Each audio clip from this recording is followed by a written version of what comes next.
అక్కడ మాట్లాడాల్సిన మాటలు మానేసి హత్య జరిగిన చోట రషీద్ గురించి మాట్లాడడం మానేసి, రషీద్ గారి తాలూకా కుటుంబం గురించి మాట్లాడడం మానేసి ఫోటోలు చూపిస్తున్నాడు. ఎస్, నేను ఉన్నట్టే ఫోటోలు చూపించావు.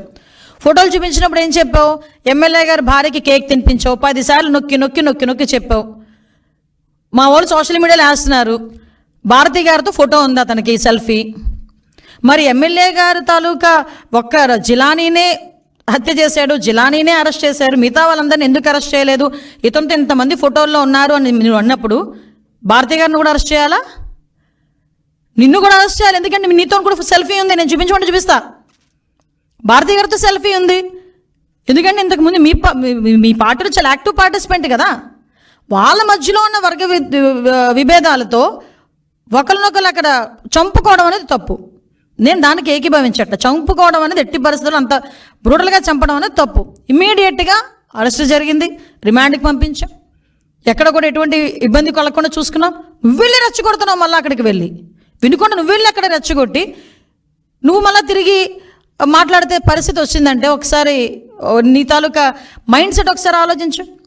నువ్వు మళ్ళీ ఈరోజు ఎంత దారుణం అంటే గవర్నర్ గారి దగ్గరికి వెళ్తావట. ఓ పని చేయండి, గవర్నర్ గారి దగ్గరికి వెళ్ళేటప్పుడు మీరు కూల్చేసిన భవనాలు, అదేవిధంగా ఇక్కడ డీజీపీ ఆఫీస్ పక్కన, ఎందుకు ఈ ఎగ్జాంపుల్ చెప్తున్నానంటే డీజీపీ ఆఫీస్కి కరెక్ట్గా 1 కిలోమీటర్ దూరంలో ఉన్న పార్టీ ఆఫీస్ మీద నువ్వు దాడి చేసావు. ఈరోజు చంద్రబాబు నాయుడు గారు చలో ఆత్మకూరు పెడితే అక్కడికి వెళ్ళి చంద్రబాబు నాయుడు గారి ఇంటి గేట్లకి వెళ్ళి పెద్ద పెద్ద రాడ్లు తాడ్లు కట్టి బంధించావు. చంద్రబాబు నాయుడు గారి ఇంటి మీదకి నీ తాలూకా ఎమ్మెల్యే ప్రమోషన్ గురించి చంద్రబాబు నాయుడు గారి ఇంటి మీద జోగి రమేష్ వెళ్ళి దాడి చేశాడు. ఇలాంటి సంఘటనలు మా తోట చంద్రయ్య అనే బీసీ వ్యక్తిని జై జగన్ అన్నందుకు పీక కోసేసి చంపేశావు. మరి వీటన్నిటి మీద మేము ఎవరి దగ్గరికి వెళ్ళాలి? ఆ రోజు మేము ఇల్లు ఉండాలి. ఆ రోజు ఇవన్నీ మేము ఆ రోజు ఇలాంటి సంఘటనలు మేము కూడా ఒక బుక్ వేసాం. ఆ రోజు జరిగిన సంఘటనలన్నీ నేను అథెంటికేషన్గా ఉమెన్ ప్రెసిడెంట్గా ఉండేటప్పుడు మహిళా కమిషన్ చైర్పర్సన్ దగ్గరికి వెళ్ళి అమ్మ ఇంతమంది మీద అఘాయిత్యాలు జరిగినాయి, ఇంతమంది మీద హత్యలు జరిగినాయి విత్ క్రైమ్ నెంబర్స్ నేను తీసుకెళ్ళి ఇచ్చాను. నీ దగ్గర అలాంటి అథెంటికేషన్ ఏదైనా ఉందా? నీ దగ్గర అలాంటి ప్రూవ్ ఏమైనా ఉందా? తీసుకొచ్చి చూపించు.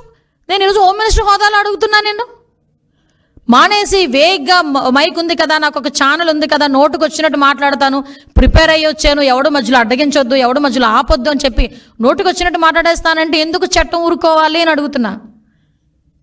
ఆ రోజు నువ్వు ఎవరినైతే పోలీసులను ఉపయోగించుకొని ఎంతమంది మీద ఇబ్బంది పెట్టావు.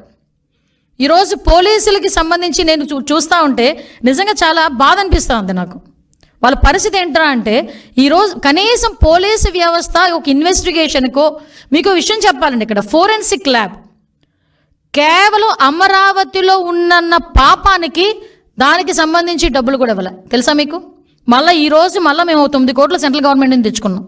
దానికి ఒక అమరావతిలో ఉన్నది అన్న ఒకే ఒక పాపానికి అమరావతిని కిల్ చేయాలి కాబట్టి అక్కడ జరిగే ఫోరెన్సిక్ ల్యాబ్ను కూడా మీరు కిల్ చేసేసావు. ఒక వెహికల్స్ లేవు, సీసీ కెమెరాస్ లేవు, మెయింటెనెన్స్ లేదు, ఈవెన్ ఫింగర్ అథెంటికేషన్ అది లేదు. వాటన్నిటికీ కూడా ఈరోజు అంటే అన్నీ కూడా నిర్వీర్యం చేసి కేవలం నీ దగ్గర నీ కాపలాకి 1000 మంది పోలీసులను ఇంటి దగ్గర పెట్టుకొని నువ్వు రోడ్డు మీద వెళ్తే పరదాలు కట్టడానికి, నువ్వు రోడ్డు మీద వెళ్తే చెట్లు నరగడానికి, నువ్వు రోడ్డు మీదకి వెళ్తే బారికేడ్ చేయడానికి, నీకు కాపలా చేయడానికి మాత్రమే 5 సంవత్సరాలు పోలీసులను ఉపయోగించుకున్నావు. దాంతోపాటు టీడీపీ లీడర్స్ దగ్గర ఎవరు ఇంట్లోంచి బయటకు రాకుండా ఉండడానికి. ఈ నెల రోజుల్లో చంద్రబాబు నాయుడు గారు అవుట్డోర్ ప్రోగ్రామ్స్ ఎన్ని చేశారండి? ఎక్కడైనా పరదాలు కట్టారా? ఎక్కడైనా బ్యారికేడ్ వేసారా? ఏ వైఎస్ఆర్సీపీ లీడర్నైనా ఇంట్లో పెట్టి బంధించామా? ఎక్కడైనా ఎవరినైనా హౌస్ అరెస్ట్ చేసావా? మరి ఎందుకు నువ్వు ఆ రోజు అలా చేయలేకపోయావు? ఈరోజు చంద్రబాబు నాయుడు గారు డెలిబరేట్గా యాజ్ పర్ ప్రజాస్వామ్యం ప్రకారం అతను ఎక్కడికైనా వెళ్తున్నప్పుడు కూడా ఎక్కడ కూడా ప్రజలకు ఇబ్బంది లేకుండా చేసుకునే పరిస్థితి చేసుకుంటున్నారు. ఇందులో నువ్వు రాష్ట్రపతి పాలన ఎక్కడ అడుగుతావు నువ్వు?